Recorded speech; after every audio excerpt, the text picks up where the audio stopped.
আমরা যখন মাইক্রোসফট ওয়ার্ডে কাজ করি তখন যদি কোনো বানানের ভুল হয়ে থাকে তাহলে সাথে সাথে আমরা দেখতে পারি নিচে লাল কালারের একটি আন্ডারলাইন মার্ক করা থাকে যে এই বানানটি ডিকশনারির সাথে ম্যাচ করছে না।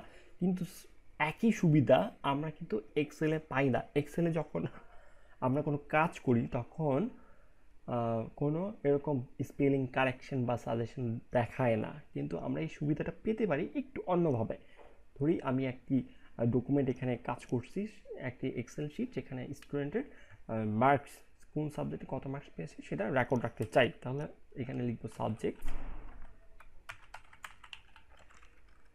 পাশেরটা মার্কস, সাবজেক্ট বাংলা, মার্কস 90।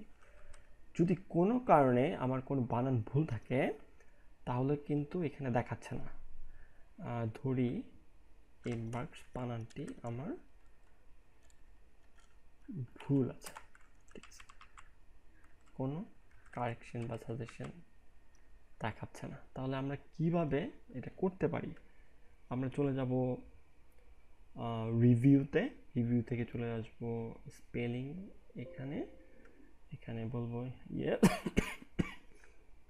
আচ্ছা, সে এখান থেকে একটি কারেকশন বের করেছে, সেটা হচ্ছে মার্কস, যেটা ডিকশনারির সাথে ম্যাচ করছে না, এবং সে কিছু সাজেশন দিচ্ছে। এই সাজেশন থেকে আমি মার্কসটা সিলেক্ট করতে পারবো এবং চেঞ্জ যদি দিই তাহলে এখানে আমার যেই আপডেটটা প্রয়োজন সেটা হয়ে যাবে।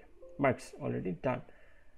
এখন যদি কারো নাম থাকে যেমন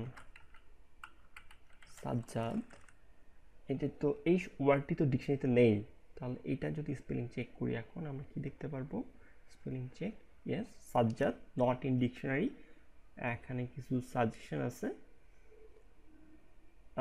আমরা কি চেঞ্জ করতে চাই না, তাহলে কি করব?